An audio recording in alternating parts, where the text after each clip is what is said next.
Assalamualaikum warahmatullahi wabarakatuh.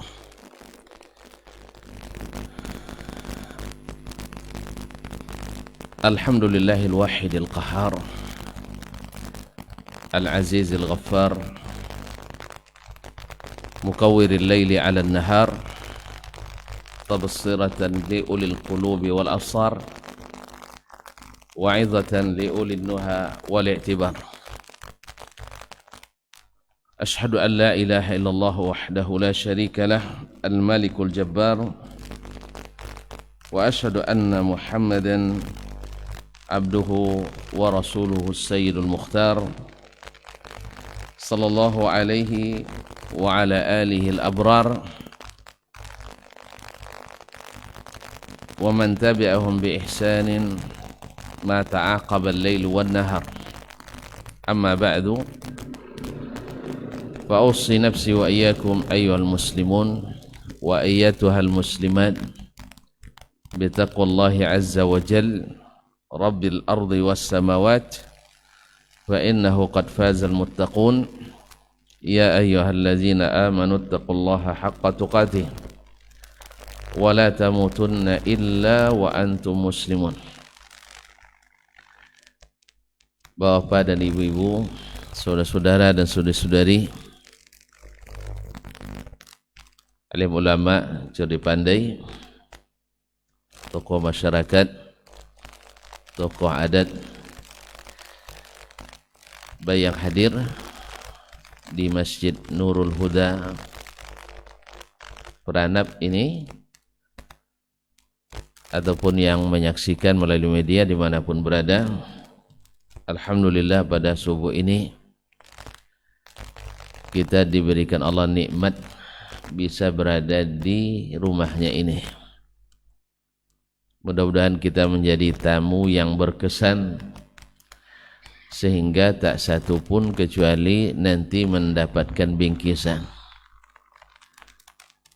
Ya, tamu berkesan dapat bingkisan dari Allah yang Maha Kaya, Maha Pemurah, Maha Pengasih, Maha Penyayang. Siapa yang datang ke rumahnya ini tak ada yang sia-sia. Sebab subuh ini kaum muslimin dan muslimat salat sunatnya saja lebih berharga dari dunia dan seisinya. Andainya kita hari ini bisa salat sunat subuh saja, itu semua pekerjaan dunia ini, mulai dari para presiden, para raja, para konglomerat, para pekerja, semua yang di dunia ini, 2 rakaat ini lebih berharga di sisi Allah daripada seluruh pekerjaan itu. Makanya orang-orang yang sukses, baik memimpin, sukses dalam bekerja, sukses dalam mencari bahagia, yang pertama ditanyakannya di harinya, di awal harinya adalah bagaimana salat ini. Tonton mungkin masih mendengar bagaimana Rasulullah sallallahu alaihi wasallam, Habibuna wa Sayyiduna Muhammad sallallahu alaihi wasallam, di saat beliau sakit menjelang wafatnya, saking sakitnya beliau sampai pingsan, dan ketika beliau siuman dan terbangun, yang ditanya pertama kali adalah bukan bagaimana anak dan cucunya, bagaimana pemerintah dan pemerintahannya, bagaimana harta bendanya, tapi yang dicarinya adalah as-sallan nas, apakah orang sudah salat. Demikian juga Umar bin Khattab radhiyallahu ta'ala anhu, ketika beliau ditikam oleh siapa yang nikam? Abu Lu'lu'ah Al-Majusi. Beliau pun pingsan karena sakit. Ketika siuman yang ditanyanya adalah as-sallan nas, apakah orang sudah salat? Subhanallah, orang-orang hebat itu adalah yang menghargai apa yang dinilai dan dihargai oleh Allah tabaraka wa ta'ala. Oleh itu kita bersyukur kepadanya pada subuh ini kita ada di tempat ini. Alangkah lebih baiknya kalau seperti semalam ya. Masya Allah. Tapi nampaknya sekali mengaji belum cukup nih Pak Bu ya. Iya. Jadi sebenarnya Masya Allah, itulah faedah semakin lama kita belajar dan mengaji, insya Allah semakin nikmat berada di sini. Oleh itu langkah awal mari bersyukur karena kita bisa hadir di sini. Karena kita bersyukur Allah tambah lagi nikmat ini. Masya Allah. Ini tanda selesai atau tanda mulai? Jazakallah khair. Oleh itu kaum muslimin dan muslimat dirahmati Allah, sekali lagi mari kita syukuri nikmat ini. Karena tak semua yang dapat. Hanya segelintir yang Allah beri. Kebanyakan tidak mendapatkannya. Kalau biasanya yang besar-besar itu memang tak banyak yang dapat, sedikit. Mudah-mudahan kita termasuk yang besar-besar itu. Amin ya rabbal alamin. Kaum muslimin dan muslimat, dan semoga yang lain semakin besar juga nantinya. Sehingga mereka menikmati nikmat-nikmat besar ini. InsyaAllah yang duduk ada bingkisannya dari hak Allah, dari saya tidak. Dari Allah tabaraka wa ta'ala. Majtama'a qawmun fi baitin min buyutillah yatluna kitab Allah wa yatadarasuna bainahum illa nazalat alaihimus sakinah wa ghashiyathumur rahmah wa haffat bihumul malaikah wa dzakarahumullahu fi man indah. Tidak ada satu kaum yang berkumpul di satu rumah Allah sama-sama membaca dan mempelajari kitabullah, ayat-ayat Allah, kecuali turun kepada mereka sakinah, tenang. Masya Allah, wajah-wajah antum ini Masya Allah, wajah tenang ya, minimal di awal-awal ya, wajah tenang, tidak wajah tegang ya, wajah tenang bukan wajah tegang, wajah teduh bukan wajah panas, wajah bahagia seperti tak ada satu pun derita, wajah yang Masya Allah semangat masuk surga dan insya Allah dijauhkan dari neraka. Amin. Oleh itu kaum muslimin dan muslimat, kemudian turun sakinah, diliputi rahmat oleh Allah, kemudian dikelilingi oleh para malaikat, wa dzakarahumullahu fi man indah, Allah sebut-sebut, dibanggakan di kalangan para malaikat di sisinya. Ini subhanallah, luar biasa, kita disebut-sebut di sisi malaikat orang-orang hebat dan dikelilingi olehnya. Kalau malaikat mengelilingi kita jadi tenang, aparat langit. Tapi kalau ada aparat bumi kadang-kadang kita jadi risau, ada apa ini? Kalau sempat dikawal oleh malaikat tentram dan tenang, tapi dikawal oleh aparat dunia kadang kita jadi risau. Ma'asyiral ahlan wa sahlan. Kaum muslimin dan muslimat dirahmati Allah Subhanahu wa taala. Kemudian dalam hadis qudsi disebutkan ketika Allah Subhanahu wa taala mengatakan kepada mereka, orang-orang yang hadir di majelis ilmu itu atau majelis zikir itu, jazakallahu khairan, Allah katakan kepada mereka, qumu maghfuran lakum, berdirilah kalian di saat usai dalam keadaan diampuni dosa-dosa kalian. Lalu ada malaikat, kan ada malaikat yang hadir tadi, sampaikan ke Allah SWT, ya Rabbi inna fihim fulanan innama kana ya'ti li haja. Ya Allah, di situ ada si fulan, dia datang karena suatu kepentingan. Yang datang karena suatu kepentingan, mungkin lama orang tak bayar hutang, mudah-mudahan di majelis nanti datang dia bisa nagih hutang. Atau mungkin nak ngintip-ngintip ngaji bisa juga.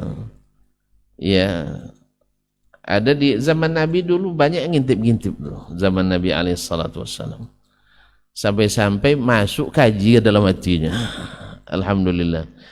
Saya pernah ngaji di satu daerah, dibisikkan sama panitia Pak Ketua, ini ada hadir Intel Ustaz. Alhamdulillah, saya suka. Intelnya Intel dari Intel negara atau Intel masyarakat. Dua-duanya ada katanya, Intel negara, Intel. Suka saya itu. Apa pesan? Karena tidak ada yang patut disembunyikan dari kaji ini. Semua terbentang sejak zaman Nabi sampai hari ini dan sampai hari-hari nanti. Bebas untuk dikonsumsi oleh siapapun. Dan tidak ada sesuatu yang mesti disimpan-simpan, kecuali dari sisi ada yang tercerna oleh akal kita di sini seperti kata beliau, ada yang tidak.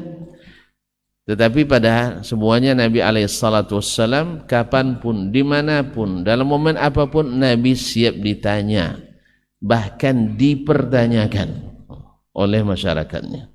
Bertanya atau mempertanyakan Nabi SAW. Tapi Nabi SAW siap, karena seperti yang dikatakan tidak ada yang boleh disembunyikan dari kaji yang disampaikan oleh Nabi SAW, kecuali dari sisi mungkin ibaratnya ada tingkat-tingkat. Anak SD kasih kuliah S3 kan tak pas sudah. Nah, dan seperti kata dalam hadis sebutkan, khatibun nas bima yaqilun ala qadri ma yaqilun, berbicaralah kepada manusia sesuai dengan keadaan dan daya tangkap nalar mereka. Ma'asyarul kiram dirahmati Allah. Ini saya juga tidak tahu, semalam rencana sebentar, lama juga. Karena nengok wajah-wajah tuan-tuannya senang sekali gitu, tidak mau beranjak saya. Ya, sekarang subuh ini begitu juga. Ya, baru nampak langsung hilang ngantuknya. Baru nak mulai cakap, nengok antum langsung semangat bercakap. Oleh sebab itu kasih isyarat sajalah ya. Ya, kasih isyarat aja. Nah, biar kita selesai. Kaum muslimin dan muslimat, ada seorang peneliti ketika diminta berbicara tentang as-sa'adah, hakikat kebahagiaan. Dia mencoba mencari dari masyarakat secara umum. Apa definisi as-sa'adah? Apa maksud dari bahagia? Jadi tanya, Bapak bahagia enggak? Entahlah katanya, saya enggak tahu entah bahagia atau tidak. Tanya ini, Abang apa definisi bahagia Bang? Enggak tahu juga. Apa itu bahagia? Sebagian besar menjawab tidak bisa mendefinisikan apa yang dimaksud dengan bahagia.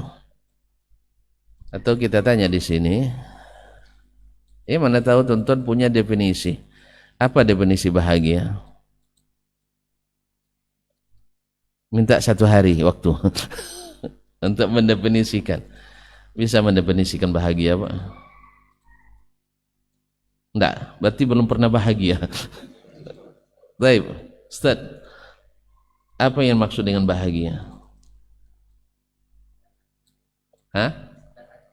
Senang hatinya. Senang hatinya masih juga ngambang. Apa yang maksud dengan senang hati? Juga kayaknya belum pernah bahagia juga nampaknya. Senang hati pernah ya. Baik, suatu keadaan hati yang lapang walaupun rezeki sempit. Subhanallah. Kaum muslimin dan muslimat dirahmati Allah. Bermacam-macam definisi bagi yang menjawab, tapi sebagian besar tidak bisa mendefinisikan bahagia itu. Ma'asyarul kiram dirahmati Allah. Orang tak bisa diungkap dengan kata-kata, tapi bisa dirasa. Nah, bisa dirasa, subhanallah. Jadi tidak bisa didefinisikan. Tidak bisa didefinisikan rupa-rupanya bahagia dia. Ma'asyiral kiram dirahmati Allah Subhanahu wa taala. Bahagia ada yang mendefinisikannya dengan mendapatkan jabatan yang tinggi. Tapi ujung-ujungnya ada yang bunuh diri. Ya tak? Banyak orang karena setelah menduduki jabatan yang tinggi sudah habis-habis mentok, akhirnya bunuh diri. Berapa banyak orang-orang yang dengan penghasilan miliaran per bulan, tapi mengakhiri hidupnya dengan tragis, dengan bunuh diri. Banyak ya orang-orang kaya, orang-orang hebat. Ada yang mendefinisikan bahagia bila banyak istri. Ya, sampai-sampai orang ketika beristri satu, kalau satu aja bahagianya begini, bagaimana dengan dua katanya. Akhirnya coba dua, hilang bahagianya. Nah, hilang bahagia, hilang kesenangan hidupnya. Kalau gitu tambah wasitnya yang ketiga, ternyata wasitnya curang pula. Akhirnya tidak juga bahagia. Ada yang mendefinisikannya dengan punya rumah yang besar, kendaraan yang mewah, tapi juga tidak. Tanya lagi orang yang sakit, gimana bahagia? Hilang penyakit saya ini bahagia. Ya, hilang rasa sakit. Yang tidak punya rumah ditanya gimana nak bahagia? Kalau saya sudah punya rumah, saya bahagia. Dan punya rumah, belum juga bahagia. Oleh itu kaum muslimin dan muslimat dirahmati Allah Subhanahu wa taala. Maka bahagia itu dalam bahasa Al-Qur'an dan hadis sendiri. Dia bahasa Al-Qur'an dan hadis, bahagia untuk dunia ini ya, boleh dikatakan tidak ada definisi yang yang hakiki kebahagiaan dunia ini. Dunia ini tidak ada yang 100%-nya baik dan 100%-nya tidak baik. Sesungguhnya bahagia yang hakiki itu baru ada di akhirat. Makanya Al-Quranul Karim seperti dalam surat Hud ayat 108, Allah Subhanahu wa taala mengatakan, wa ammal ladzina su'idu fa fil jannati khalidina fiha ma damatis samawati wal ard illa ma syaa rabbuk ata'an ghaira majzuz. Adapun orang-orang yang dibahagiakan, su'idu, orang-orang yang dibahagiakan adalah mereka yang masuk surga. Fa fil jannati khalidina fiha, adalah orang-orang yang masuk surga kekal di dalamnya, sekekal langit dan bumi, kecuali yang Allah kehendaki. Adalah pemberian yang tak pernah putus, bahagia yang tidak ada syaqa setelahnya. Itu hanya ada di surga.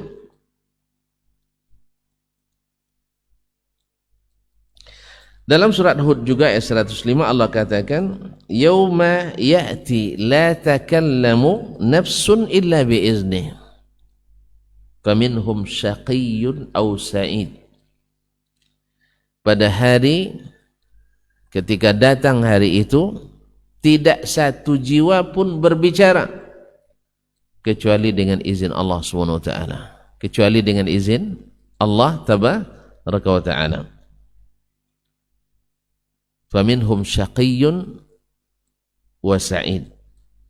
Di antara mereka ada yang sengsara dan ada yang bahagia. Ini kapan? Juga di akhirat. Jadi bahagia yang hakiki itu adalah bahagia di akhirat. Ketika kita dalam rahim ibu kita 40 hari dalam bentuk nutfah, setetes mani. Kemudian 40 hari segumpal darah. 40 hari lagi segumpal daging. Kemudian datang malaikat meniupkan ruh. Meniupkan ruh. Umur 4 bulan ya. Kemudian dituliskan. Apa yang dituliskan? Fayu'maru bi arba'i kalimat bi katbi rizqihi, rezekinya, wa ajalihi, ajalnya, apalagi wa syaqiyyun aw sa'id, orang yang sengsara atau orang bahagia. Sudah dituliskan. Ini juga tidak jelas maknanya. Bahagia yang sesungguhnya itu di mana? Makanya kaum muslimin dan muslimat dirahmati Allah SWT, itulah sebabnya kenapa manusia dalam mendefinisikannya, seperti kata beliau, hanya bisa dinikmati, dirasa, tapi tak diungkap dengan kata-kata. Oleh itu kaum muslimin dan muslimat, karena bahagia di dunia ini, kalau antum bahagia dapat uang banyak, tapi mungkin dicabut dari antum, tidak menikmati uang banyak itu. Ya dah? Banyak piti, banyak duit, tapi tidak bisa makan banyak. Tidak sakit kiki kadang, Pak. Bukan sakit, kiki. Tahu kiki? Kedekut, loket.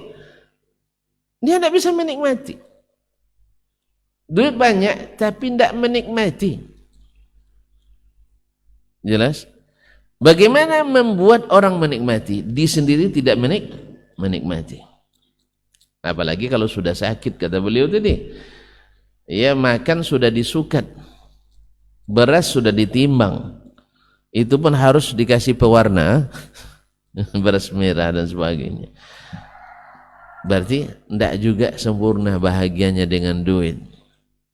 Antum mungkin membayangkan bahagia dapat istri yang cantik jelita, tapi setelah jadi menikah lebih enak pula nengok tetangga. Istri tidak cantik tapi bahagia. Awak istri cantik sering berduka, ada bebantah. Ternyata juga bukan dapat istri cantik. Akhirnya bercita-cita pula dapat istri yang tidak cantik. Dapat istri yang tidak cantik, lain lagi masalah. Ya tak? Orang tak punya rumah membayangkan ketika dapat rumah, alangkah bahagianya. Ketika dapat rumah, tidak pula dapat anak. Rumah besar, kamar 5, anak tak ada. Akhirnya banyak kamar, kata orang, jadi kamar-kamar hantu. Tidak ada orang pengisinya. Diisi oleh siapa ngisi lagi? Ya jin. Jadi rumah tinggal, kamar tinggal. Coba bayangkan rumah, ya rumah 60 kali 40. Ada sebesar masjid ni, Pak. Ini berapa nih masjidnya? Ini enggak 40 ke 60 rumahnya. Tak ada anaknya. Ma'asyiral kiram dirahmati Allah SWT. Enggak juga bahagia. Oleh itu, ternyata antara bahagia di dunia ini sangat bertali berkelindan dengan bahagia di akhirat. Tidak percaya? Tidak yakin? Kau pernah nengok saya? Tidak yakin bahwa bahagia di dunia sangat berkaitan erat dengan kesudahan kita di akhirat. Jadi sebenarnya seseorang sudah bisa melihat, mendeteksi kebahagiaannya dengan kebahagiaannya di akhirat. Kalau antum bisa punya harapan bahagia di akhirat, di mana tadi tempatnya? Orang yang bahagia di akhirat, tempatnya di mana tadi? Kok lupa lagi dalam surat Hud ayat 108 tadi? Hah? Ammal ladzina su'idu fa fil jannati khalidina fiha ma damatis samawati wal ardu illa ma syaa Allah ata'an ghaira majzuz. Orang-orang yang dibahagiakan maka mereka kekal di surga, ya kan? Sekekal langit dan bumi, dan itu adalah pemberian yang tak putus dari Allah Tabaraka Ta'ala, yang kekayaannya tak pernah habis. Tuan-tuan kalau nak tahu kekayaan Allah dalam hadits kursi masih ingat? Andainya seluruh jin dan manusia dari awal sampai manusia terakhir, dari jin pertama dari jin terakhir, berdiri di satu tempat, di suatu tempat yang lapang, masing-masing menyampaikan permintaannya, dan semua permintaan itu diberi. Coba bayangkan, ini minta jadi presiden 5 negara misalnya, lalu diberi pemberiannya. Ini minta apa? Minta tuh Syekh rencananya. Hah? Saya minta harta begini-begini, semuanya diberi Allah SWT. La ilaha illallah. Maka kata Nabi, kata Allah SWT, tidaklah itu mengurangi dari apa yang Allah memiliki, illa kamathali mikhyatin yudkhalu fil bahr. Tidak mengurangi kecuali seperti jarum dicelupkan ke air laut samudra yang luas. Nah, air yang terangkat itulah semua permintaan kita. Berarti kita tidak pandai bikin proposal nampaknya. Iya, tidak pandai. Hanya segitu kita bisa minta. Begitulah kekayaan Allah SWT. Nah, orang-orang yang bahagia itu adalah orang yang bahagia di akhirat. Makanya siapa yang tak bahagia di dunia, khawatir tak bahagia di akhirat. Makanya Syekhul Islam rahimahullah mengatakan, inna fid dunya jannatan man lam yadkhulha lam yadkhul jannatal akhirah. Sesungguhnya di dunia itu terdapat surga, siapa yang tak pernah masuk ke dalamnya tak akan masuk surga di akhirat. Ma'asyiral kiram dirahmati Allah SWT. Oleh itu maka mencari dan mengenali definisi bahagia adalah dengan kembali kepada orang yang paling bahagia di dunia. Siapa orang paling bahagia di dunia? Nabi Muhammad sallallahu alaihi wasallam. Yang paling bahagia di dunia adalah Nabi Muhammad sallallahu alaihi wasallam. Karena apa? Beliau pula lah yang pertama mengetuk pintu surga. Oleh sebab itu, maka beliau pula lah yang paling membahagiakan umat manusia ini. Maka antara bahagia dan membahagiakan itu juga ada hubungan sebab akibat. Antum kalau tidak pernah bahagia, tidak akan bisa membahagiakan orang. Maka siapa yang punya pandangan pekerjaan itu semuanya sulit, siap-siap dia menjadi orang yang suka mempersulit. Orang yang senantiasa bersedih, siap-siap untuk membuat orang suka, akan selalu bersedih. Ya Ustaz, orang yang suka bersedih biasanya akan membuat orang lain bersedih. Orang yang biasa lapar biasanya juga bikin orang lain lapar. Dan orang yang berperangai buruk biasanya juga punya prasangka buruk. Dan semua yang buruk-buruk itu tidak ada pada Nabi alaihi salatu wassalam. Makanya Nabi alaihi salatu wassalam adalah as'adun nas, yang hidupnya adalah hayatun tayyibah. Man amila salihan min dzakarin aw untha wa huwa mu'min falanuhyiyannahu hayatan tayyibah. Siapa yang beramal saleh, laki-laki dan perempuan, dalam keadaan beriman, akan kami berikan baginya kehidupan yang tayyibah, kehidupan yang baik. Jadi kaum muslimin dan muslimat dirahmati Allah, ya ini Nabi alaihi salatu wassalam.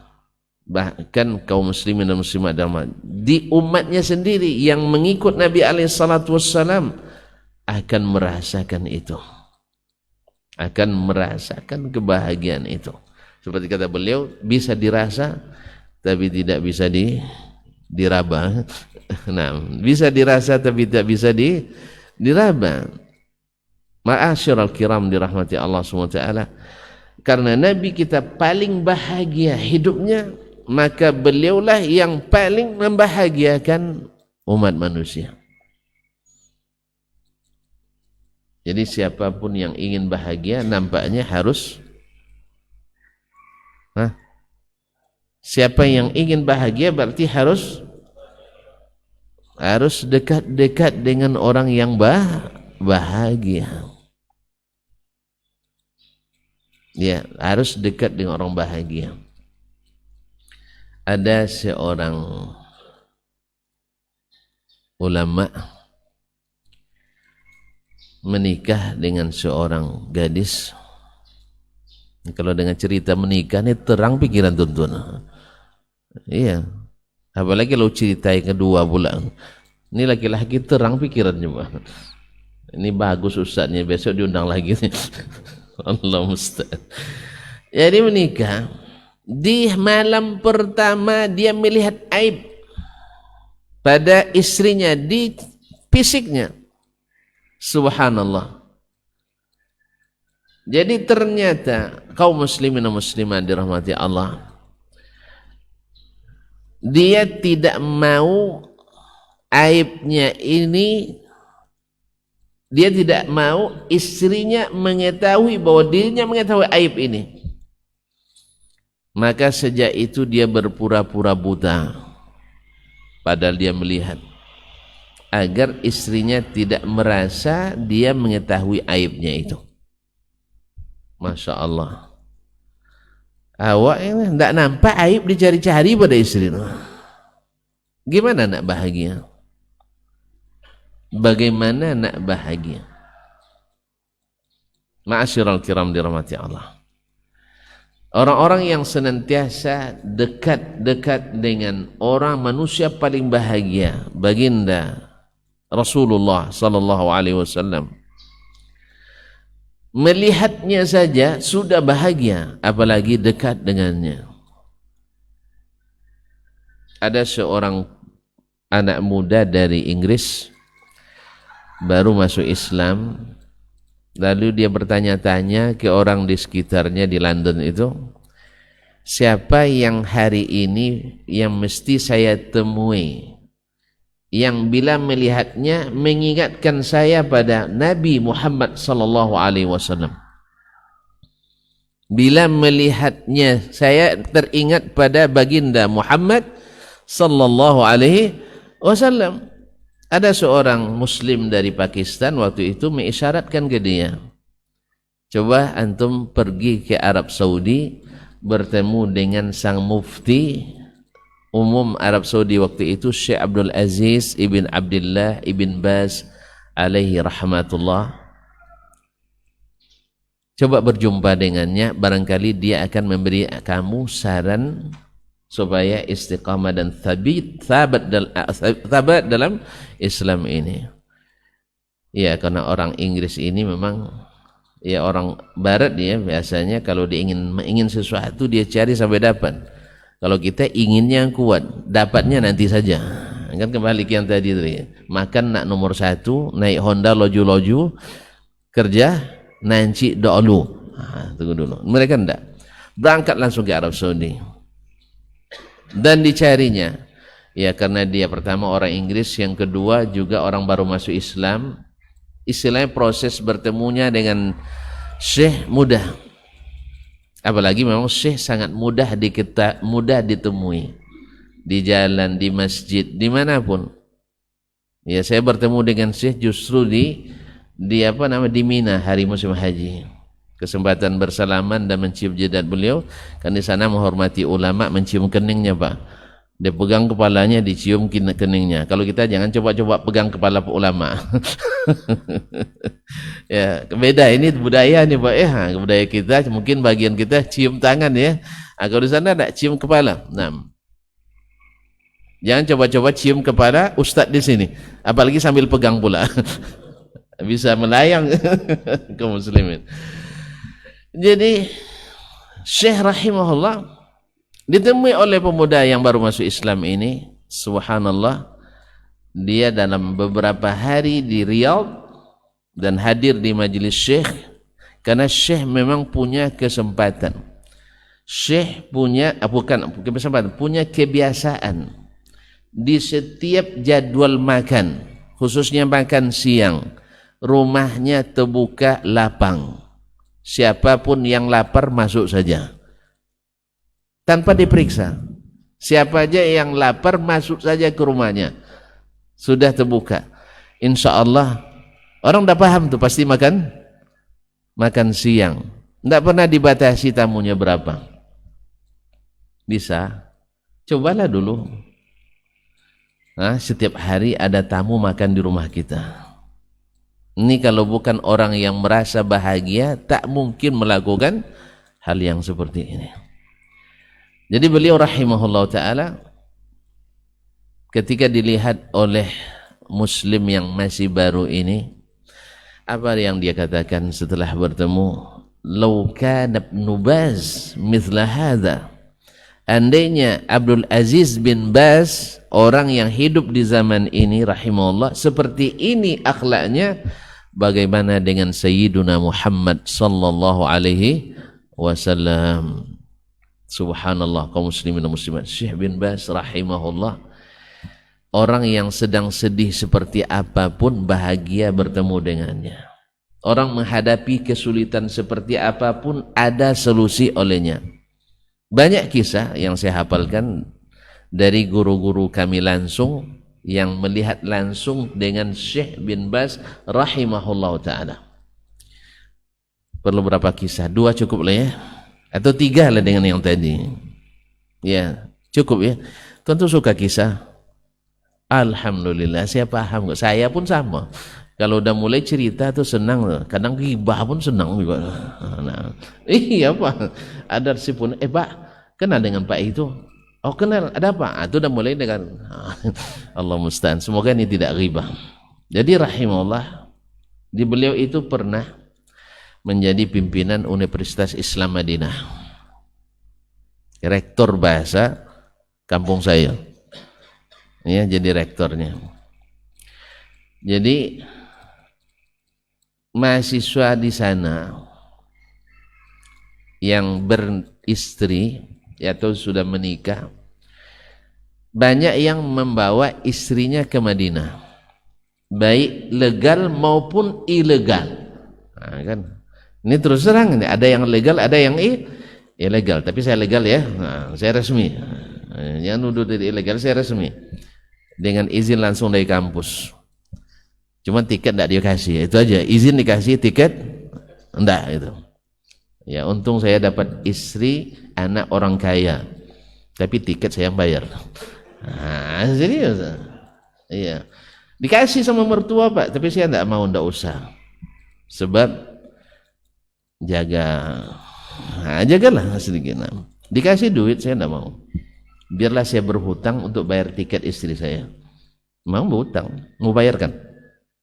Enggak, makanya tidak usah tanya berapanya. Tapi kalau antum tanya berapa, konsekuensinya bayar. Nah, baiklah kaum muslimin dan muslimat dirahmati Allah. Jadi dari sekian banyak mahasiswa, ramai itu ratusan orang yang bawa keluarga.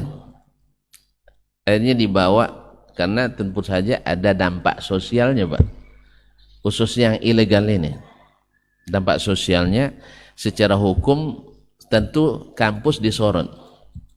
Kemudian dampak sosialnya takut pihak kampus mereka karena tidak ada penghasilan, kami kan dilarang bekerja. Dilarang bekerja, masih dilarang bekerja karena dikasih beasiswa hanya untuk belajar. Belajar kerja tak boleh. Ini kalau ada yang bekerja ilegal itu. Nah, tapi pihak kampus sifatnya kalau tak ada laporan mereka pura-pura nggak tahu. Nah, itu aja lah. Paham? Nggak paham ya? Nanti saya jelaskan di muhadarah yang lain. Jangan sekarang semuanya. Nah, kaum muslimin dan muslimat dirahmati Allah. Dibawa ke rapat. Semua peserta rapat bersepakat untuk memulangkan para istri mahasiswa tersebut. Dalam tanda petik pulang paksa. Karena ilegal. Alasannya apa? Tidak ada anggaran untuk bantu mereka.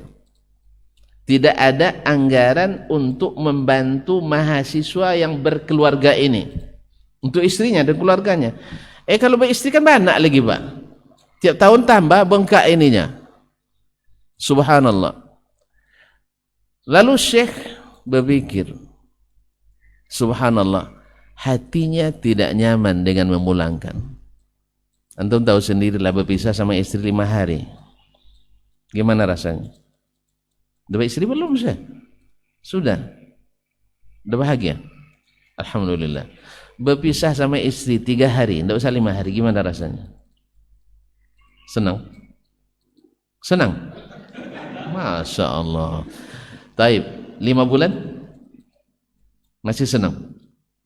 Anda ngaku juga jadinya. Taib. 5 hari senang dia. Karena mungkin selama 5 hari bisa alfa hadir di pidato-pidato hariannya. Kaum muslimin dan muslimat. Tapi kalau sudah berbulan-bulan berat. Ya kalau dipulangkan otomatis kan lama. Jadi kaum muslimin dan muslimat dirahmati Allah SWT, Syekh bin Baz rahimahullah mufti waktu itu, dia waktu itu masih rektor belum mufti, mengatakan karena waktu sholat sudah hampir masuk, kita sholat dulu. Nampaknya mentok in deadlock kata orang sekarang. Apa masa deadlock? Mati terkunci, tidak ada solusi. Semua ingin pulangkan. Alasannya kalau ya orang tidak mau kan banyak alasannya, Pak. Yang tak mau itu kan banyak alasannya. Walhasil Syekh bilang minta kembali selesai sholat. Selesai sholat kita kembali ke ruangan ini, insya Allah nanti kita mudah-mudahan Allah berikan solusi. Selesai sholat zuhur, mereka kembali ke ruang rapat, dipimpin kembali oleh Syekh rapatnya. Lalu Syekh bertanya, tadi tuan-tuan semua, seluruh pejabat itu, wakil rektor, para dekan, para pejabat kabiro dan sebagainya, ingin supaya mereka tetap dipulangkan. Nah waktu itu wakilnya diantaranya adalah Syekh Abdul Muhsin Al-Abbad, ayah kandung dari Syekh Abdul Razak Al-Badr Al-Abbad. Mungkin sebagian ada yang kenal. Salah satu guru kami juga, ayahnya guru saya juga, anaknya juga guru. Ma'asyarul kiram dirahmati Allah, ditanyakan oleh Syekh bin Baz kepadanya, ya fulan, Abu Fulan, apa sebabnya tuan-tuan bersikeras untuk mengembalikan orang ini? Maaf Syekh, kita takut nanti jadi beban sosial mereka karena tidak punya, ada di kampus tidak ada dana, maka khawatir mereka akan minta-minta ke masyarakat. Ini kan punya image yang tidak bagus terhadap pihak kampus. Ini kan terkenal pula anak-anak Jamiah Islamiyah suka minta ngemis-ngemis kemana semari. Lalu Syekh bertanya, kalau anak-anak kita ini diberikan tempat tinggal yang layak, perlu dana berapa? Saya katakan itu, perlu dana berapa? Kata yang bertanggung jawab di bagian keuangan, perlu 3 juta. Sikit kan 3 juta? Cuman 3 juta rial. 3 juta rial. Berapa rupiah? Kali 4.000 rupiah. 12 miliar. Banyak apa sedikit? Untuk bikin masjid ini berapa miliar? Tidak tahu juga. Tentu sudah tidak pandang hitung duit lagi. Alhamdulillah. Baik kaum muslimin. Apa kata Syekh? Semua itu saya yang tanggung. Semua itu saya yang paham tidak? Paham? Syekh mengatakan 3 juta rial itu saya pribadi yang tanggung. Saya akan bayar. Pada tuan-tuan tahu sendiri, Syekh bukan pengusaha, Syekh bukan konglomerat, tetapi beliau hatinya mencintai kaum muslimin. Dia pikir, tadi saya katakan, meninggalkan istri di tempat yang jauh atau jauh dari keluarga. Ini Ahmad baru semalam ya, dah mulai sebentar chatting. Iya, ya tak? Antum udah berapa malam tak ketemu istri? Oh, udah ketemu? Alhamdulillah, orang sini. Tapi sebentar aja ngaji nanti telepon, abang pulang cepat. Iya tak? Terlambat pulang dikit dia telepon nanti. Kaum muslimin dan muslimat dirahmati Allah. Beliau merasakan itu. Itu satu orang, bagaimana dengan 300 orang? Maka dia katakan, saya yang tanggung. Allahu Akbar. Ini banyak yang bisa seperti ini. Banyak yang bisa seperti ini. Serius ini. Hah? Awak makan 2 orang, 3 orang aja di Ampera, kadang bilang saya yang tanggung. Luar biasa sulitnya. Padahal Ampera berapa? 10 kali 3, 30.000. Bilang saya yang tanggung itu luar biasa sulitnya. Yang sering, tolong bayar aja dulu ya katanya. Nanti apa? Habis lupa. Ya 10.000 diminta bayar, tak diminta ingat terus. Kaum muslim, 3 juta rial dia tanggung. Ma'asyiral kiram dirahmati Allah. Ini orang yang tadi oleh muslim yang baru tadi melihat, kalau Ibn Baz saja orangnya seperti ini, bagaimana kalau melihat Rasulullah sallallahu alaihi wasallam? Sehingga bahagia melihatnya saja bahagia, karena dia orang paling bahagia. Nah, kalau kita nak tahu hakikat bahagia itu, mari bertanya kepada manusia yang merasakan surga dunia sebelum surga akhirat itu, yaitu Sayyiduna Muhammad sallallahu alaihi wasallam. Ternyata beliau memberikan rumus bahagia itu yang membawa bahagia dunia, ternyata harus siap bahagia di akhirat. Kalau antum mau bahagia di dunia, harus siap bahagia di akhirat. Itu balik kayaknya ya. Itu balik ya. Antum jangan kalah oleh Hajjaj ibn Yusuf Al-Thaqafi. Pernah dengar nama ini? Hah? Enggak pernah ya? Enggak pernah? Untung antum enggak dengar. Kalau enggak, ngeri dengarnya. Hajjaj bin Yusuf Al-Thaqafi seorang penumpah darah. Banyak para ulama yang tewas di tangannya dengan kezalimannya. Seorang pemerintah muslim yang sangat zalim. Nah, sampai-sampai Asma binti Abi Bakar Siddiq radhiyallahu taala anha wa an abiha menafsirkan hadis Nabi sallallahu alaihi wasallam, yakunu fi Thaqifi kadzabun wa mubir, akan lahir dari Bani Thaqif itu satu pendusta besar, yaitu Al-Mukhtar bin Abi Ubaid Al-Thaqafi. Yang kedua Mubir, tukang bawa celaka, yaitu saya kira andalah orangnya, kata Asma binti Abi Bakar. Asma binti Abi Bakar tidak dengar juga? Asma binti Abi Bakar tidak dengar juga? Alhamdulillah. Ayahnya Abdullah bin Zubair, ibunya Abdullah bin Zubair. Berarti suaminya siapa? Subhanallah. Dia ibu dari Abdullah bin Zubair. Berarti suaminya siapa? Anaknya Abdullah bin Zubair, berarti dia ibu dari Abdullah. Berarti suaminya siapa? Kok bingung? Antum punya anak, namanya siapa? Fakhri. Taib.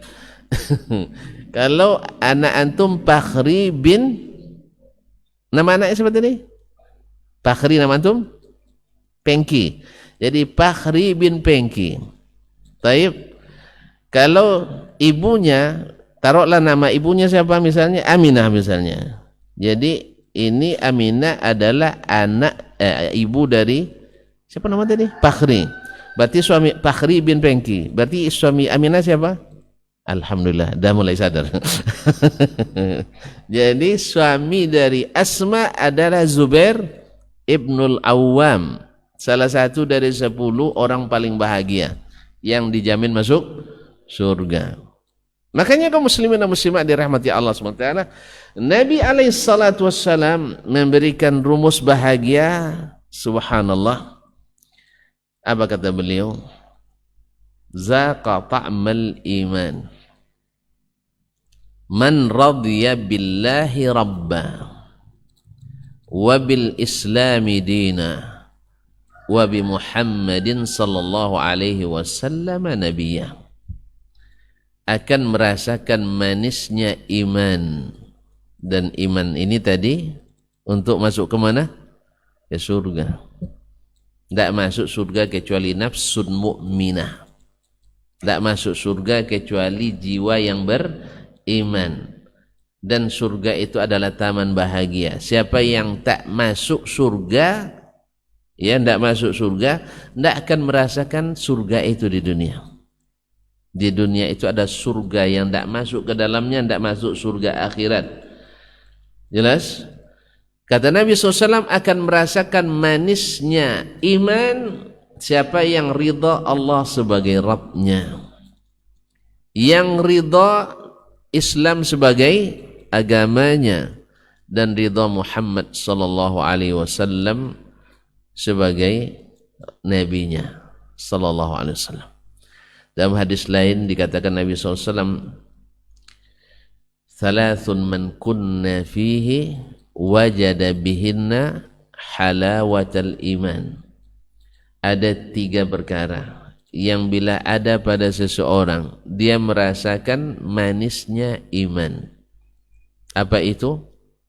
Ayyakunallahu wa rasuluhu ahabbu ilaihi mimma siwahuma. Allah dan Rasulnya lebih dia cintai dari selain keduanya.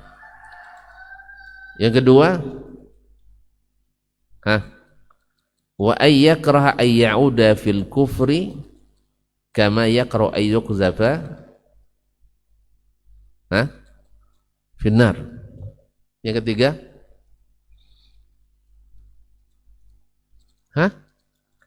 wa ayyuhibbal mar'a la yuhibbuhu illa lillah. Dia tidak mencintai orang kecuali karena Allah. Subhanallah. Coba praktekkan nanti. Allah lebih dicintai dan Allah dan Rasul lebih dicintai dari segala apapun. Yang kedua, tidak mencintai seseorang kecuali karena Allah. Yang ketiga, tidak mau kembali atau benci kembali kepada kekufuran. Seperti seseorang tidak suka dicampakkan ke dalam api neraka. Maka dengan demikian nanti terasa manisnya iman itu. Manis. Tetapi kalau tidak, tuan-tuan tak akan merasakan surga iman itu. Cinta kepada Allah iya, tetapi Allah inginkan ini dari kita. Oh tunggu dulu, ini bermasalah dengan masyarakat saya. Allah inginkan seperti ini, Rasul seperti ini. Oh jangan, ini berkaitan dengan kepentingan jabatan saya. Dan seterusnya. Akhirnya antum terombang-ambing antara minta ridha Allah atau ridha orang lain, ridha ridha indah dan sebagainya. Orang yang tidak fokus ya dalam mencintai bisa bahagia. Bisa bahagia. Justru akan semakin menderita. Nampak satu cantik, dah mulai pula pengen. Nampak itu cantik, ingin pula. Akhirnya dapat siku copang, siku copang, tidak akan bahagia. Makanya kaum muslimin dan muslimat dirahmati Allah, para ulama kita, misalnya Sufyan bin Uyainah, Imam Asy-Syafi'i, Sufyan Ats-Tsauri dan lain-lain mengatakan, antum kalau ingin menyenangkan seluruh manusia, sama bercita-cita untuk gila. Terjemahan saya itu. Bahasa aslinya, ridhan nasi ghayatun la tudrak. Ridha manusia adalah cita-cita yang tak pernah tercapai. Orang bercita-cita tapi tidak tercapai, bahagia? Orang bercita-cita tapi tak tercapai cita-citanya, bahagia? Tidak akan pernah bahagia. Nah, kalau antum bercita-cita menyenangkan seluruh orang-orang, tak akan pernah bahagia. Nah, antum bahagiakan dengan harta antum, tak semua orang juga suka dengan harta antum. Nah, antum bahagiakan dengan ilmu antum, tak semua orang juga suka dengan ilmu antum. Nah, kita bahagiakan orang dengan akhlak kita, tak semua juga suka dengan akhlak kita. Nah, bahagiakan orang dengan semua orang, maksud saya semua orang. Nah, jangankan kita, Allah sendiri tidak disukai oleh semua orang. Iya enggak? Allah disukai oleh semua orang? Enggak. Buktinya yang kafir lebih banyak daripada yang muslim. Ya. Mana yang banyak orang kafir atau orang muslim? Sih. Enggak tahu juga ya. Enggak tahu ya. Hah? Karena di Indonesia lebih banyak muslimnya gitu. Jumlah penduduk dunia berapa sekarang? Oh, tidak ada di pelajaran kita di Peranam. Kata bapak tadi nggak ada memang, tanda apa? Ya, lebih kurang 7 miliar. Umat Islam tak sampai 2 miliar. Berarti 5 miliar lebih bukan muslim. Yang bukan muslim senang sama Allah? Ya enggak. Jadi Allah saja yang mencipta, tak bisa disenangi oleh seluruh manusia. Bagaimana dengan kita yang kemampuan yang sangat terbatas ini? Tidak mungkin. Oleh sebab itu Imam Asy-Syafi'i nasihati kita, ma min ahadin illa walahu muhibbun wa mubghid. Tak satu pun kita manusia ini kecuali ada yang suka, ada yang membenci. Itu sudah pasti. Sudah pasti. Disukai dan tidak disukai, diridai dan tidak diridai. Nah, kalau tidak bisa menyenangkan semua orang, ada satu yang bisa kita senangkan, yaitu Allah Rabbul Alamin. Allah yang maha pengasih dan penyayang. Bisa kita menyenangkan Allah Tabaraka wa Ta'ala. Dengan cara apa? Raditu billahi rabba wa bil islami dina wa bi Muhammadin sallallahu alaihi wasallam nabiyya. Fokus pada ini, maka antum pikirannya tak bercabang-cabang. Yang bikin pikiran runsing itu, pikiran tak tenang itu karena bercabang-cabang. Apa dia sedih Ustaznya? Dia banyak pikiran, kan itu? Bang, apa masalah? Kalau dia nak tutup, banyak yang dipikir. Jadi kalau banyak yang dipikir, banyak yang dituju, banyak yang kita senangkan, tak akan menyenangkan. Oleh itu kaum muslimin dan muslimat, inilah Nabi kita alaihi salatu wassalam. Beliau tidak mencari ridha kecuali sang kekasihnya, Allah Rabbul Alamin di atas segalanya. Makanya ketika semalam kita kisahkan beliau disiksa, dicemooh, dihina, dicaci, dimaki, direndahkan, diprovokasi, dipersekusi. Kan ada persekusi? Hah? Banyak orang diprovokasi, pokoknya difitnah. Nabi dikatakan gila, Nabi dikatakan tak senewan, Nabi dikatakan hilang akal, Nabi dikatakan na'udzubillah bi abi huwa wa ummi sallallahu alaihi wasallam. Tapi Nabi dalam doanya kepada Allah Subhanahu wa taala, engkau ya Allah tahu bagaimana lemahnya saya, bagaimana sedikitnya usaha saya untuk memberikan mereka hidayah, dan bagaimana mereka hina, aku hinanya di hadapan mereka. Tapi Allah, selama engkau tidak murka kepadaku, aku tak peduli. Selama adik tidak, gitu ya, tidak kecewa sama abang, apapun yang kau lakukan abang siap terima. Kan itu dia. Bahagia dah. Selama engkau ya Allah tidak murka, apapun yang terjadi saya siap terima. Nak berdarah tumitku, nak disakiti hatiku. Nabi merasa sakit apa tidak? Merasa sakit apa tidak? Terasa sakit. Nabi kan punya hati juga, tak? Dia tahu sakitnya tu di sini. Nah, kaum muslimin dan muslimat sakit. Buktinya ditanya oleh Bunda Aisyah, kapan hari yang paling menyakitkan? Dia sebutkan. Itulah harinya, masih teringat. Cuma Nabi SAW tidak mendendam. Nabi SAW tidak berbalas, karena yang penting baginya Allah ridha kepadanya. Manusia ridha atau tidak, manusia memusuhinya, akan ada masanya. Di saat mereka tidak lagi berkuasa, mereka akan tahu sebenarnya bahwa Nabi lah orang paling bahagia, dan mengikutinya adalah jalan yang paling selamat. Makanya ketika Fathu Makkah, ketika Makkah kembali ke pangkuan Islam, ya, dibukanya kembali kota Mekah tahun ke-8 Hijriah, Nabi kembali dengan kemuliaan yang sangat tinggi, sebab yang mengangkatnya Allah Subhanahu wa taala, bukan manusia. Di saat itu Allah hinakan orang-orang musyrikin. Ya, Allah hinakan orang-orang musyrikin. Allah padamkan api kesombongan mereka pada hari itu. Maka Nabi SAW masuk dengan kejayaan. Tapi apa yang dia lakukan? Beliau tidak mengadakan pesta pora mensyukuri keberhasilan. Beliau tidak menulis bahwa kami telah mendapatkan kemenangan. Tidak. Atau dengan melakukan dengan sombong berpidato di depan orang-orang kafir. Kalian rasakan hari ini? Tidak.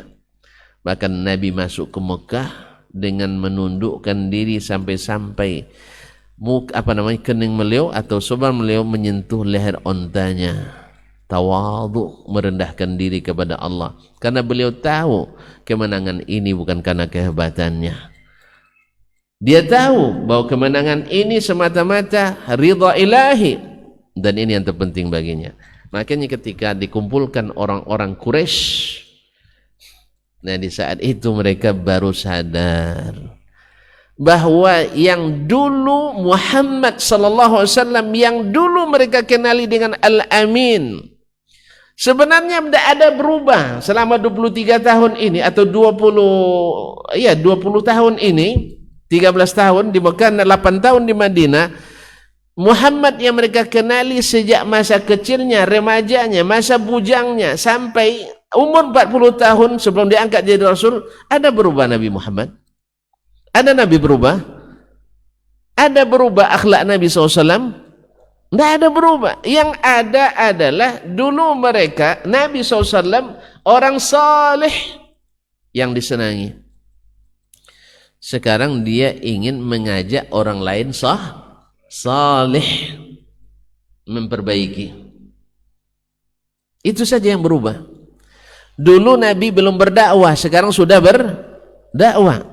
Makanya orang berdakwah, orang tidak masalah. Saleh dia, rajin ke masjid, rajin bersedekah, rajin senyum, rajin membantu masyarakat, rajin, ya, semuanya rajin.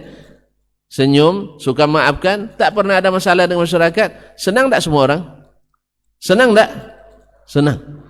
Tapi kalau sudah mulai berdakwah,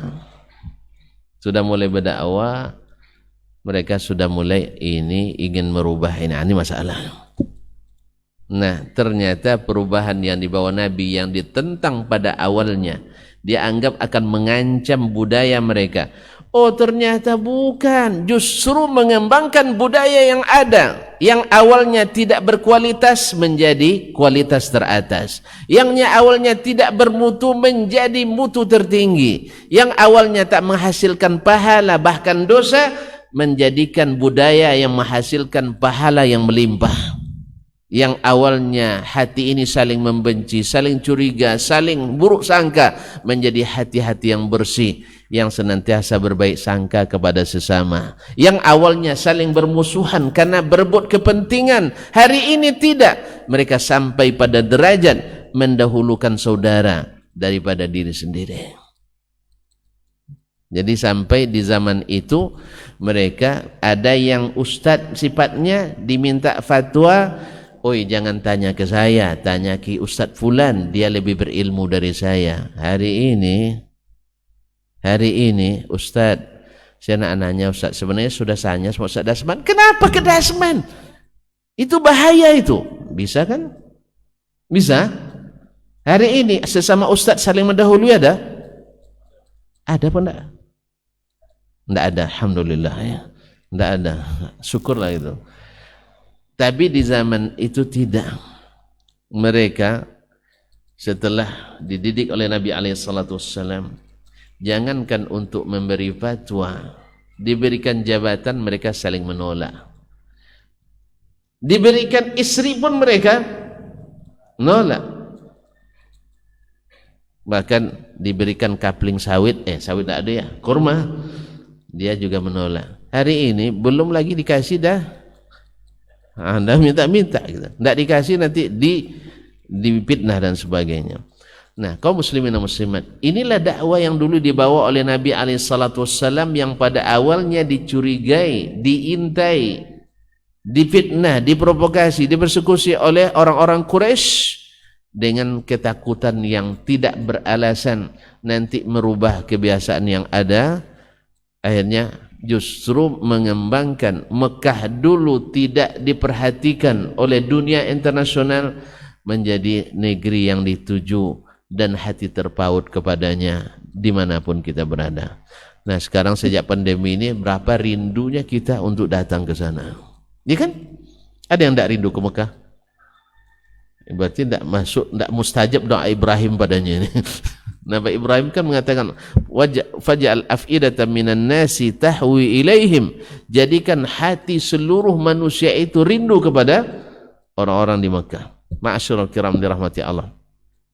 Ketika Nabi datang, ya, yang sekarang mereka tidak lagi punya perangkat yang kuat untuk menentang, baru mereka akui ketika Nabi SAW berpidato di depan mereka setelah Fathu Makkah itu, dikumpulkan orang-orang Quraisy.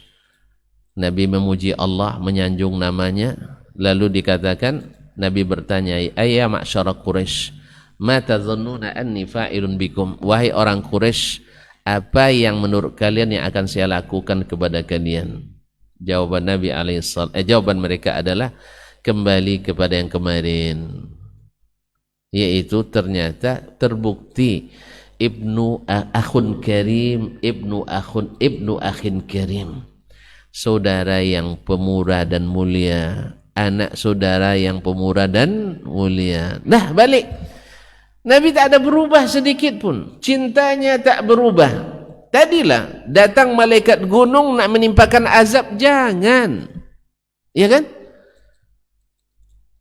Ya tak? Kalau kita justru sekarang cari kekuatan, orang lawan pula dijadikan untuk menghadapi kaum muslimin. Nah, Nabi tidak.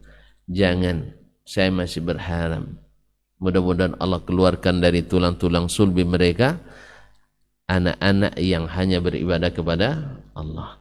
Nah, kalau bisa memaafkan seperti ini, orang yang baru saja, baru kan, mati terbayang semuanya sakit tuh, bisa dia maafkan.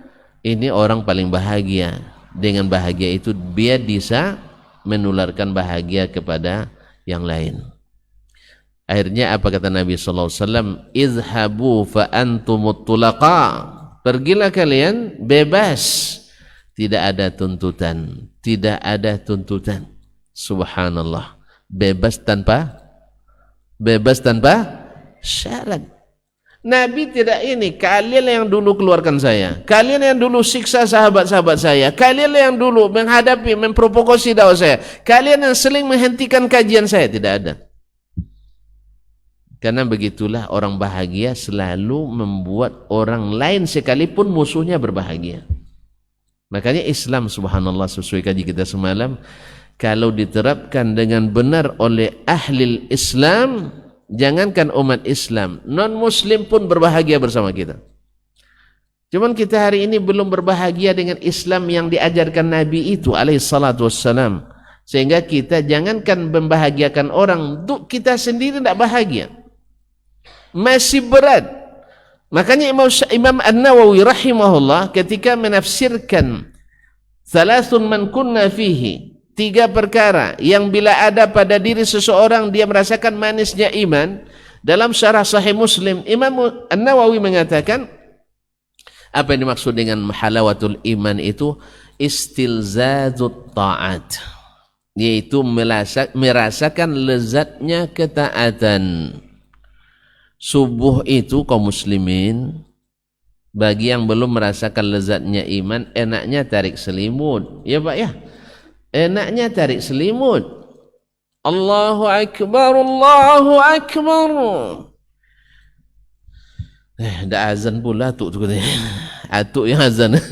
Tengok jam masih jam 4.33. Masih lama. Kerja jam 7. Akhirnya tarik selimut tak jadi. Berat. Ya kan? Berat.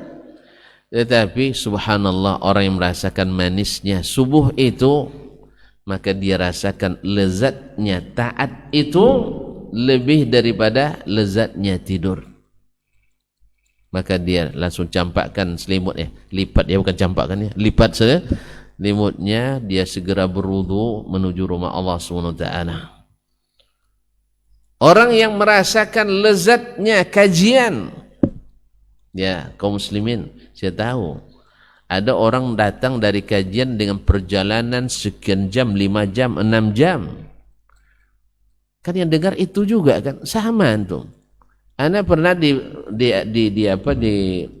di Malaysia, orang Kuala Lumpur makan pergi ke Perak, pergi makan ya, habis balik lagi. Jarak 72 km. Kenapa? Lezat. Tom Yam Thailand. Nah, saya pernah coba cipi, memang enak lah. Kalau ada yang mau, ikut saya nanti. Tapi bayar masing-masing dong. Enggak. Antum bayar tambangnya saja, saya bayar makannya. Kaum muslimin dan muslimat dirahmati Allah SWT.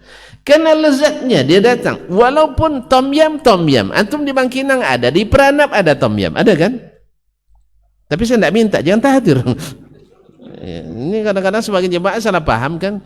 Hari itu saya sedang bicara ceramah di Pekanbaru, saya sebut apa namanya kue itu, brownies. Habis ceramah datang brownies. Allah musta'an, mohon maaf. Jadi salah paham ya, jangan habis ini datang pula tom yum nanti. Nah, artinya lezat. Saya katakan, antum makan nasi berapa kali sehari? 3, kadang sampai 5. Ada enggak yang mengatakan bosan makan nasi? Tidak ada. Ada enggak yang bilang mudah cari nasi? Bekerja untuk cari nasi, coba payah enggak? Kerja sehari untuk makan 2 jam. Berarti mana yang berat, kerja apa makannya? Kerjanya. Antum siap untuk mendapat tahammulul masyaq, menanggung susahnya cari uang untuk beli nasi. Coba lihat bapak-bapak kita dulu nyadap karet berangkat sebelum subuh, Pak. Sebelum subuh dah berangkat. Tapi katanya berat ke masjid, berat kan? Tapi nyadap karet enggak berat. Apa pasal? Sebab duit karet itu harum walaupun karetnya busuk. Duitnya harum. Ternyata subhanallah, nikmat iman itu subhanallah membuat kita bahagia. Ternyata oleh itu kaum muslimin dan muslimat dirahmati Allah, istilzadu ta'at, kata Imam An-Nawawi, merasakan lezatnya ketaatan itu. Kalau sudah merasa lezatnya, ringan semuanya, makanya manis. Wa tahammulil masyaqi fiha, dan siap menanggung kesulitan yang dihadapi untuk melakukannya. Kan banyak kesulitannya itu. Ya, kesulitan tadilah udara dingin, awak kadang terlambat pula tidur, belum lagi yang lain-lain, banyak lain-lain Pak. Nampak pula bini kadang, Allah musta'an. Hah? Ya, ini yang apa aja yang tahu nih. Nah, ya apa aja yang tahu. Ya, masih mudah-mudahan indah. Kaum muslimin dan muslimat, tapi tidak semua itu dia tinggalkan. Ma'asyiral kiram, karena manisnya ketaatan pada Allah, siap menanggung resiko. Bahkan wasabru ala adaha. Bahkan kadang-kadang disakiti akibat menjalankan ketaatan itu. Masya Allah, taat itu tidak mudah kaum muslimin. Orang biasa, apa namanya ini? Pria punya selera? Merokok. Biasa merokok, dicobanya meninggalkan. Itu di kalangan sahabat perokoknya, itu dianggap pelanggaran. Kamu sudah kayak perempuan tidak merokok lagi, dicaci. Ya tak? Dicelang. Betul apa enggak? Enggak ya. Karena tuan-tuan tidak pernah merasakan merokok, itu masalahnya. Saya pernah merasakan, tapi tidak enak. Dia pernah merasakan merokok, tapi tidak enak. Antum tidak pernah? Saya tidak nanya sekarang, dulu memang. Saya dulu juga. Dulu di waktu hari raya, hari raya pula, nampak rokok abang di meja, ada curi 2 batang kan. Bawa ke dalam semak merokok. Hisap pertama pening, hisap kedua pusing, hisap kedua akhirnya alhamdulillah saya tidak merasa nikmatnya. Akhirnya tidak ada merokok. Tapi di kalangan perokok yang meninggalkan rokok itu dosa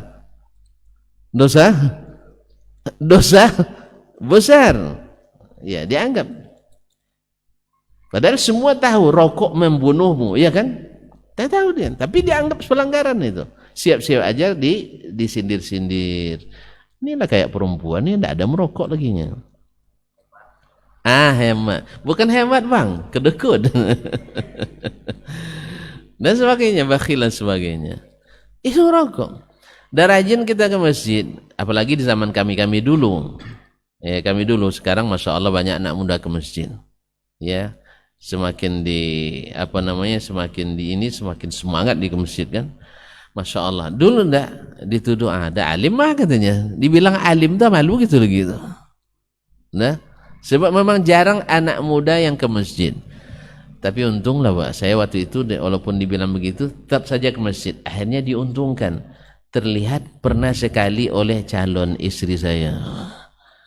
Nah itu kan termasuk poin yang menambah kredit poin saya itu. Iya, ketika dilihatnya dia berdoa, ya Allah. Nah, itulah. Saya belum kenal itu.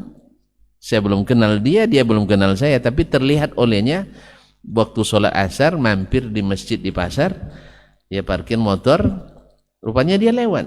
Setelah Allah takdirkan di samping doa dekat Ka'bah memang. Tadi saya bilang doa saya dekat Ka'bah, di Jabal di Arafah, di Mina. Doa saya sederhana sekali. Kamu hafal silakan. Ya Allah beri saya istri yang salihah, cantik tidak masalah asal kaya.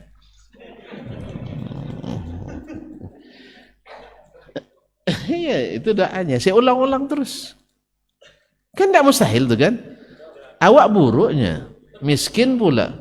Minta biar cantik asal kaya. Yang penting salihah. Rupa terlihat olehnya waktu itu, dia cerita setelah kami jadi nikah ini. Jadi terbesit dalam hati, ya Allah, dia dalam mobilnya dia bilang, ya Allah berikan saya, lahirkan dari rahim saya anak-anak seperti mereka. Lalu saya gurauin, kalau anak-anak seperti mereka berarti bibitnya harus dari, tahulah. Kaum muslimin dan muslimat dirahmati Allah SWT. Jadi manisnya ketaatan itu membuat kita merasakan lezatnya sabar terhadap kesulitan dihadapi, bahkan sabar untuk menghadapi celaan yang diterima. Nah, kalau sudah seperti ini, hiduplah menjadi orang paling bahagia. Nabi SAW, andainya engkau ya Allah tidak murka, biar saya dicaci, biar saya dimaki, biar saya dipersekusi, biar saya diprovokasi, biar saya difitnah. Kan orang sebaik itu, Nabi yang sebaik itu, Al-Amin gelarnya, dituduh pendusta. Kan luar biasa kaum muslimin. Dan terkenal Al-Amin, awak tidak ada terkenal Al-Amin tuh kan? Kalau dituduh pendusta, perih juga hati ini, iya kan? Perih hati ini. Ini Nabi SAW yang masyarakat semuanya mengenalnya, dituduh. Karena apa? Dia membawa perbaikan dan perubahan yang sebenarnya tak akan merubah orang yang tinggi menjadi rendah, tak akan merubah orang yang ras darah biru menjadi darah coklat, enggak. Buktinya Abu Bakar masuk Islam terangkat semakin tinggi, Umar masuk Islam terangkat semakin tinggi, Ali, Utsman masuk Islam semakin hebat, Abdurrahman bin Auf semakin jaya dalam Islam. Apa yang mereka diambil dari mereka? Kerugian tidak ada. Nasab mereka tetap tinggi dengan Islam, harta mereka tetap mulia dengan Islam, jabatan mereka tetap tinggi dengan Islam. Nah, cuman Abu Jahal ketakutan luar biasa, akhirnya hina. Hidupnya hina, matinya hina. Abu Lahab kekhawatirannya, akhirnya hina, hidupnya hina, matinya. Antum pilih yang mana Ustaz? Pilih yang mana? Mau memprovokasi Nabi atau dekat-dekat dengan Nabi SAW? Buahnya manis. Nah, kalau nak bahagia, dekatlah dengan orang yang paling bahagia. Ingin bahagia, belajarlah dari orang yang paling bahagia. Beliau bahagia dengan imannya, maka kita harus bahagia dengan iman kita. Sebab surga dunia akhirat itu dicapai dengan merasakan surga dunia ini, yaitu jannatul iman, surga iman itu. Makanya orang selalu merasakan bahagianya tuh di sini. Bila imannya kokoh di sini, maka bahagia akan kita rasakan. Itulah hakikat bahagia yang sesungguhnya. Kalau minta definisi ke masyarakat, kebanyakan tidak tahu apa definisi bahagia. Kebanyakan memberi menurut sudut pandang yang sangat sempit. Bahagia karena dapat, besok kalau sudah jadi bupati saya bahagia. Selesai bupati rupanya menderita, kena OTT pula kena, nauzubillah. Ya, selesai bupati sekali, nak 2 kali, nak 2 kali jadi 3 kali, enggak lagi nanti nak jadi gubernur dan seterusnya. Ternyata belum selesai. Tapi kalau iman tidak, dimanapun antum, di posisi apapun antum bahagia. Jelas? Kalau belum jelas saya tambah lagi keterangannya, saya bilang aja sudah. Bilang aja udah jelas bahwa bahagia itu ada pada iman kita pada Allah dan Rasul sallallahu alaihi wasallam, yang bisa membuat kita mendahulukan keduanya dari segala apapun. Mendahulukan Allah dan Rasul. Makanya kaum muslimin dan muslimat, orang yang sudah sampai martabat ini, ya, baginya ke masjid itu ringan. Apalagi kalau naik gunung, ya kan? Ke masjid aja sudah terasa ringan, apalagi naik gunung, merenangi rasa samudra, itu lebih ringan. Ini ada berapa banyak orang daki gunung, masya Allah bisa ringan daki gunung tuh, tidak ada ringan, tidak ada beratnya. Yang berat datang ke masjid. Habis daki gunung capek, habis dari masjid lega, ya tak? Iya. Habis daki gunung capek. Kadang terpeleset pula. Pahala tak ada tanda. Oh, di sini kalau lepas dari masjid, masya Allah, hati lega, jiwa lapang, bahagia, hidup barakah. Pergi ngaji, memang capek juga ya, tetapi bahagia, bertambah iman itu, bertambah keyakinan itu. Tapi pergi cantai ke kafe dan sebagainya, awalnya bawa duit 100, ternyata banyak pula keluarnya lebih dari 100. Akhirnya bahagia nggak ada. Oleh itu kaum muslimin dan muslimat dirahmati Allah, rumusnya adalah dekat-dekat dengan orang yang paling bahagia, yaitu baginda Rasulullah sallallahu alaihi wasallam. Tiru dia, ikuti dia, teladani dia, dan mudah-mudahan dengan demikian kita di hari akhirat seperti kata Nabi alaihi salatu wasallam, al mar'u ma'a man ahab, seseorang itu nanti akan dibangkitkan bersama orang yang dia cintai. Allahumma habib ilaina al-iman wa zainhu fi qulubina wa karrih ilaina al-kufra wal fusuqa wal isyan wa ja'alna minar rasyidin fadlan minka wa rahmah innaka antal alimul hakim. Kaum muslimin dan muslimat, barangkali sampai di sini kajian kita subuh ini karena sudah siang ya. Nah, karena kami juga harus menuju ke mana? Ke Lubuk Jambi. Dekat kan? Hah? 2 jam jalan tol. Kalau jam berlubang bisa? Enggak, mana 3 jam. Ya, doakan ya selamat. Mudah-mudahan masih ada waktu untuk kita berbagi bahagia lagi. Wallahu musta'an. Terima kasih yang sebesar-besarnya kepada tuan-tuan dan perempuan, khususnya pengurus Masjid Nurul Huda dan masyarakat Batu Rijal. Apa nama kecilnya lagi tadi? Nurul Huda Kampung Bentar. Petar, apa artinya? Tak ada arti, alhamdulillah. Kata orang Arab, al asma' la tu'allal. Baik. Petar Batu Rijal Hilir, Batu Rijal Hilir, Kecamatan Peranap Bulan. Oh, bukan ada bulan itu bulan, bukan. Peranap, Kabupaten Indragiri Hulu. Yang penting hutang saya ada terbayar, insyaallah taala. Dan kalau masih ada kesempatan nanti mungkin kita bertemu kembali. Kalau tidak, mudah-mudahan kita bertemu di surga ilahi. Amin ya rabbal alamin. Jadi kalau ada yang salah, yang benar itu semata-mata taufik dari Allah. Yang salah kelemahan saya mohon dimaafkan, dan kepada Allah saya mohon ampunan. Terima kasih ya. Kan ada pertanyaan saya? Hah?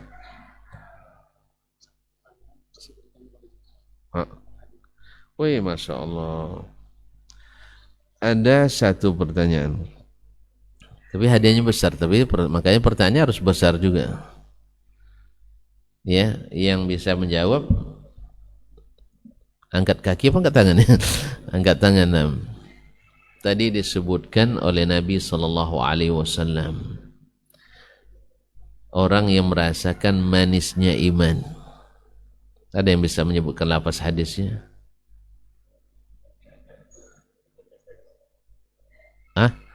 Ibu-ibu ada? Baik, kitabnya Masya Allah luar biasa, ditulis oleh Imam Ibnu Qayyim al-Jauziyah, yaitu dalam bentuk terjemahan Zadul Ma'ad, bekal kembali ke mana? Ke akhirat. Ya, bukan ke Lubuk Jambi. Nah, bekal kembali. Baik, kalau tak bisa lafaznya, maknanya lah.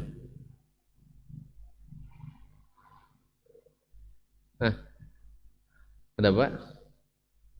3 yang bila ada pada seseorang dia merasakan manisnya iman. Nah, silakan. Masya Allah, tabarakallah. Allah diridhoinya, berarti cintainya ya, lebih dari segalanya. Kemudian Nabi dicintai lebih dari segalanya. Kemudian Islam. Taib, zaqa ta'amal iman. Taib, silakanlah. Nah, sebenarnya lafaznya tadi yang saya maksudkan adalah 3 perkara bila ada pada seseorang merasakan manisnya iman. Allah dan Rasul lebih dicintai. Yang kedua, tidak mencintai seorang kecuali karena Allah. Yang ketiga, tidak mau kembali kepada kekufuran. Ya, termasuk juga kepada dosa-dosa dan maksiat. Nah, karena takut dilemparkan ke api neraka. Bayangkan andainya neraka depan kita, kalau kamu balik itu tempatnya, mau? Nah, itu bayangkan selalu neraka itu. Nauzubillah, tsumma nauzubillah, tsumma nauzubillah. Silakan Syekh. Fadhil. Masya Allah, mudah-mudahan jadi bekal menuju bahagia. Hayakallah lebar. Baik, terima kasih. Dari antum tidak ada pertanyaan dah. Nanti dapat hadiah pula saya. Terima kasih dan mohon maaf. Sekali lagi saya ucapkan terima kasih yang sebesar-besarnya kepada pengurus masjid dan perangkatnya, kepada saudara-saudara-saudari masyarakat di sini atas kesempatan yang diberikan. Mudah-mudahan ini jadi kenangan nanti kalau kita sama-sama bertemu di surga. Kita reuni di sana insyaallah ya. Allahumma amin, Allahumma amin, Allahumma amin. Terima kasih sekali lagi. Wallahu taala alam. Wassallallahu ala nabiyyina Muhammadin wasallam wa subhanakallahumma bihamdik asyhadu an la ilaha illa anta astaghfiruka wa atubu ilaik. Wassalamualaikum warahmatullahi wabarakatuh.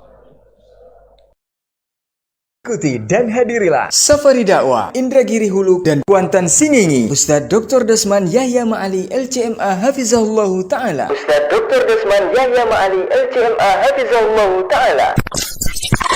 22 sampai dengan 24 Rabiul Awal 1443 Hijriah atau 29 sampai dengan 31 Oktober 2021. Yarfa'illahu alladhina amanu minkum walladhina utul ilma darajat. Allah pasti akan mengangkat derajat orang-orang yang beriman dan orang-orang yang diberikan ilmu beberapa derajat tingginya. Jumat 22 Rabiul Awal 1443 Hijriah atau 29 Oktober 2021 Masehi, Masjid Nurul Huda, Petar Batu Rijal Hilir, Pranap Indragiri Hulu. Islam rahmatan lil alamin. Ba'da Isya. Sabtu 23 Rabiul Awal 1443 Hijriah atau 30 Oktober 2021, Masjid Nurul Huda, Petar Batu Rijal Hilir, Pranap Indragiri Hulu. Hakikat kebahagiaan.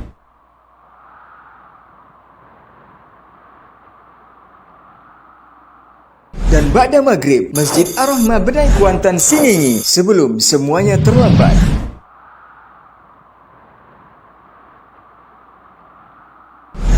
Ahad 24 Rabiul Awal 1443 Hijriah atau 31 Oktober 2021, Masjid Al-Muhajirin Penghijauan Pangean Kuantan Singingi. Ba'da subuh, meneladani akhlak Nabi Sallallahu Alaihi Wasallam. Pelatihan mubalik di Lubuk Ambacang Kuantan Singingi, membentuk mubalik yang kompeten dalam menghadapi fitnah akhir zaman. Jam 9 waktu Indonesia Barat sampai dengan selesai. Dan Ba'da Maghrib di Masjid Abu Bakar As-Siddiq, Desa Logas, Kuantan Singingi, perumpamaan kehidupan dunia. Kajian ini diselenggarakan oleh Kuantan Singingi Mengaji, Benai Mengaji, Pranap Mengaji, Logas Mengaji, As-Sunnah Kuantan Singingi, Yayasan Imam Syafi'i Pranap, dan Masjid Muhajirin Pangean Kuansing. Insyaallah disiarkan di semua media sosial: Saudi TV, KM TV, Hak TV, Baba TV Sunnah, Suska Mengaji, Bangkinang Mengaji, Aira TV, datariau.com, dan Radio Robani 91,1 FM. Terbuka untuk umum, untuk kaum muslimin yang hadir. Mari simak sepenuh hati.